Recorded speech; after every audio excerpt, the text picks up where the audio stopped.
ایک کمیشن کی رپورٹ آئی ہے، فیض آباد دھرنا کمیشن کی رپورٹ آئی ہے، اور اس کے بارے میں صاحبزادہ حامد رضا کا سٹارٹ ہے، وہ بڑا انٹرسٹنگ ہے اور ڈیمننگ بھی ہے. سنیں وہ کیا کہہ رہے ہیں، اس کے بعد پھر میں آپ کی طرف آتی ہوں. فیض آباد دھرنے کا جو انکوائری کمیشن نے ابھی صرف ہلکا سا شہباز شریف صاحب کو ریسپانسیبل قرار دیا ہے. میں آپ کو بتا سکتا ہوں کہ پنجاب گورنمنٹ نے اس کے اندر فیسیلیٹیشن کہاں پر کی تھی، وہاں پر اپنے کون سے لوگ اس دھرنے میں شامل کروا کے ان کو کیا ٹارگٹ دیا گیا تھا. کیونکہ میں ان تمام دھرنوں کے میں مذاکرات کتکار کے طور پر شریک رہا ہوں. وہ تمام چیزیں مسلم لیگ نون کی پنجاب گورنمنٹ نے خود کی تھیں. کو یہ بھی بتا سکتا ہوں کہ اس دھرنے کو اٹھانے کے لیے پھر پیسے کس بندے نے دیے. سر نون لیگ نے تھرو آؤٹ وہ دھرنا فیسیلیٹیٹ کیا. آپ اس کی ویڈیو نکالیں. فیسیلیٹیٹ ایسے کیا کہ پنجاب پولیس کو اسکارٹ پرووائڈ کی گئی، پنجاب پولیس کے آرڈرز دیے گئے کہ آپ نے انہیں اسلام آباد ایک مخصوص جگہ پر پہنچانا ہے. یہ بات صاحب سنا آپ نے، آپ کی پنجاب کی حکومت نے آپ کی اسلام آباد کی حکومت کے خلاف فیسیلیٹیشن کی کسی دھرنے کی. بڑی عجیب سی بات ہے. وہ بڑی واضح کہہ رہے ہیں کہ جو پنڈی کی قیادت ہے نا اس نے پیسے دیے. تو پنڈی کی قیادت تو آپ ہے نا، میں نہیں دیے ہوں گے. کس کو دیے پیسے؟ اللہ معاف فرمائے. میں کہتا ہوں یہ جو علماء سو کہتے ہیں میرا خیال ہے ایسے لوگوں کو، یہ جو جھوٹ بولنے والے لوگ ہوتے ہیں، یعنی آپ اندازہ لگائیں کہ اس شخص کے کہ خود کو عالم دین بھی کہلانا، اور میں اس دھرنے کے چشمدید گواہ ہوں.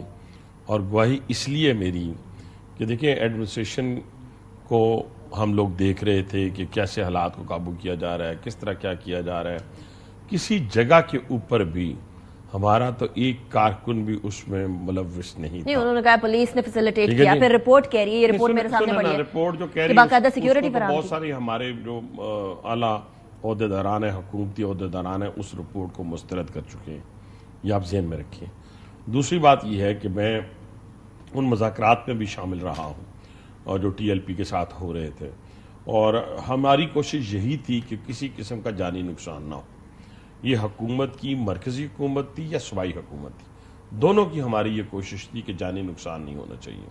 اس لیے یہ بات تو بالکل جھوٹ پر مبنی ہے جو صاحبزادہ حامد رضا صاحب فرما رہے ہیں کہ اس میں جو مسلم لیگ نون کی لوگ تھے وہ شامل تھے، انہوں نے فیسیلیٹیٹ کیا ہے یا انہوں نے پیسے بانٹے ہیں. تو میں سمجھتا ہوں کہ کلیم تو یہاں تک بھی آیا ہے کہ لوگ کم پڑ گئے تھے تو لوگ بھی اور ایڈ کیے ہیں، اور وہ پھر آپ لوگوں نے ایڈ کیے. ہم نے ایڈ کیے. کیوں کہ ایڈ کیے بس صاحب؟ خدا کا نام لے، ہمیں ایڈ کرنے کی کیا ضرورت تھی اپنی حکومت کے خلاف؟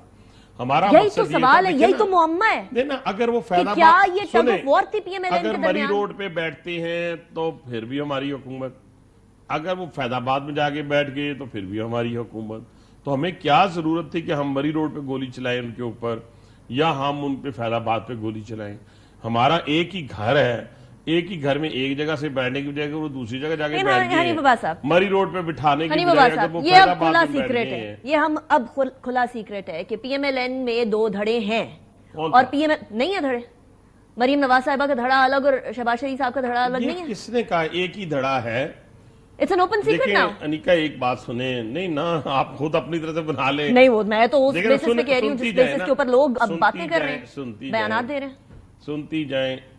پاکستان مسلم لیگ نواز کا ایک ہی دھڑا ہے، اور اس دھڑے کا نام ہے میاں محمد نواز شریف. یہ آپ ذہن میں رکھ لیں. اور اس کا اعادہ میں نے نہیں کر رہا، میں یہاں بیٹھا ہوا. اس کا اعادہ موجودہ وزیر اعظم شہباز شریف صاحب ہر جگہ پر کرتے ہیں، اپنی ہر سپیچ میں، پارٹی کی ہر میٹنگ میں، پارلیمنٹ کے اندر، پارلیمنٹ کے باہر، میڈیا کے اندر.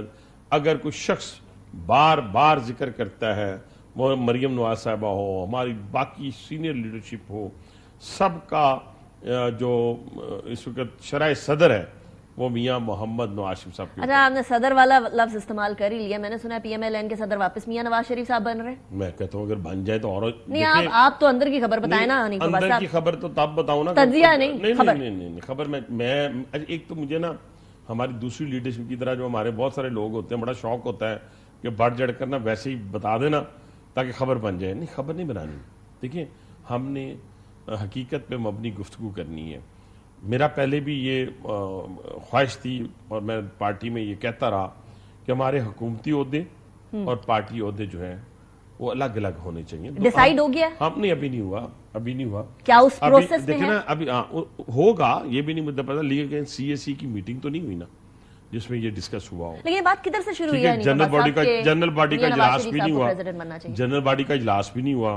سی ایس سی کا میں ممبر ہوں, جنرل باڈی کے اجلاس میں میں ممبر ہوں, باقی بھی ہمارے لوگ ممبر ہیں. جب ہم بیٹھیں گے, بلائیں گے, مشاورت ہوگی, تو میں سمجھتا ہوں یہ اچھا ڈیسیجن ہوگا. لیکن یہ بات جو آغاز ہوا ہے, where there's smoke there's fire, کہیں سے تو یہ بات کا آغاز ہوا ہے نا کہ میاں نواز شریف پریشانی والی بات ہی کوئی نہیں. پریشانی والی تو نہیں ہے, لیکن اس لیے نہیں ہے کنفرمیشن چاہ رہی ہوں. اس لیے میں کہہ رہا ہوں, اس لیے پریشانی والی بات نہیں ہے کہ ہمیں ہمارے وہ قائد ہیں, ہمارے وہ لیڈر ہیں, وزیر اعلیٰ, وزیر اعظم, ایم پی اے, ایم این ایز, وزیروں کے, سب کے, پارٹی عہدیداران کے, تو ہمارے لیے اس سے بڑی خوش قسمتی کی بات کیا ہوگی کہ وہ ہمارے صدر بن جائیں.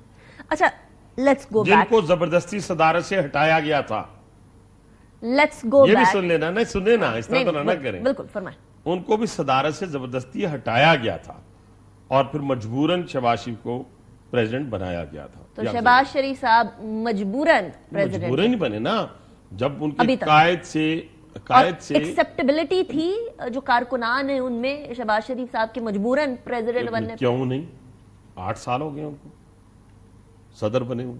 تو اب جب نواز شریف صاحب واپس آئے اور یہ بات واپس شروع ہوئی ہے, تو اس کا مطلب ہے کہیں تو ایکسپٹیبلٹی نہیں ہے نا. کس کی؟ شہباز شریف صاحب کی. تو تبھی 2 دفعہ وزیر اعظم بنا دیا نواز شریف. وزیر اعظم بنایا, لیکن پریزیڈنٹ واپس وہ بننے لگے. میری بات تو سنیں, تبھی انہوں نے ان کو سیکنڈ ٹائم ملک کا وزیر اعظم بنا دیا. اب صاحب اسی پوائنٹ پہ مجھے یہ بتائیے گا, کہیں یہی ٹگ آف وار تو نہیں تھی اس ٹائم پہ پنجاب اور وفاق میں کہ اس ٹائم پر وزیر اعظم شہباز شریف صاحب کو بنا سکتے ہیں نا, دیر کوڈ بھی انتخابات جو کروائے جائیں بعد میں, ان کے اندر ان کو ایم این اے کی سیٹ دے کر پرائم منسٹر بنوایا جا سکتا. کہیں یہی ٹگ آف وار تو نہیں تھی دھرنے کے ٹائم پر؟ نہیں, ایسی کچھ. اور اسی جگہ سے ایک ذرا سے خبر یہ بھی چل رہی ہے کہ جی شہباز شریف صاحب اور شاہد خاقان عباسی صاحب میں باقاعدہ طور پر زاہد حامد صاحب کے استعفے کے اوپر تلخ کلامی ہوئی ہے at one point. دیکھیں, ہمارا ایک رائے تھی اس وقت, اس پارٹی میں میٹنگ میں میں بھی موجود تھا, کہ ہمیں بلیک میل ہو کے زاہد حامد کا ریزائن نہیں دینا چاہیے. یہ کنسنسس کے ساتھ پوری پارٹی نے یہ بات کی تھی.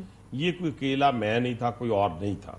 یہ بات طے تھی کہ ہمیں کسی صورت بھی زاہد حامد صاحب کا, کیونکہ ان بیچاروں کا قصور ہی کوئی نہیں تھا, ان کا کسی قسم کا کوئی فالٹ نہیں تھا, صرف اپنی خفت مٹانے کے لیے اس وقت دھرنے والوں نے یہ ڈیمانڈ رکھی کہ آپ استعفیٰ دے دیں تو ہم یہ دھرنا ختم کر دیں. ٹھیک, لیکن کوئی تلخ کلامی ہوئی تھی شہباز شریف صاحب میں اور شاہد خاقان عباسی صاحب میں؟ مجھے میرے سامنے تو نہیں ہوئی, پتہ نہیں ہوئی ہوگی, مجھے نہیں پتا. اس معاملے کے اوپر پوائنٹ آف ویو ڈفرنٹ تھا شاہد خاقان عباسی صاحب کو اور شہباز شریف صاحب کو. شاہد خاقان عباسی صاحب نے کل آ کر میرے پروگرام میں کہا ہے کہ میں اس بات کے اوپر اگریڈ نہیں تھا کہ ان کا استعفیٰ لیا جائے, لیکن الٹیمیٹلی انہوں نے خود یہ آفر کوئی کیا. ایک ایسی سٹیٹمنٹ اس وقت کی, ان کا کوئی ایسا ویڈیو پیغام اس وقت کا, ان کا کوئی ایسا ٹیلی ویژن کا پروگرام اس وقت کا نکال کے دکھائیں.